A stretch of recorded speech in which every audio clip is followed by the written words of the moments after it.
In this video, I will show you how to send E Invoice to Government Agency Department in Singapore.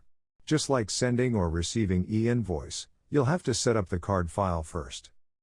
Go to Card File, click on Card List, and select the customer. In this case, it is the Singapore Government Agency. Next, go to the Selling Details tab.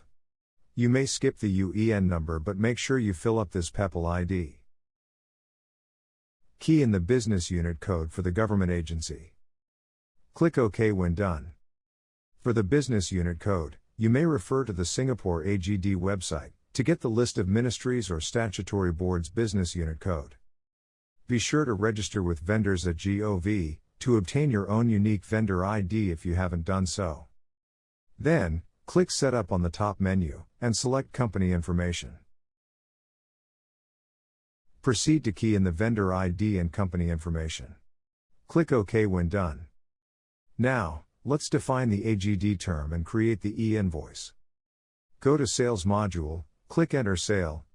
Select Singapore Government Agency as the customer. Next, select the term from the AGD term drop-down list. Fill up the other information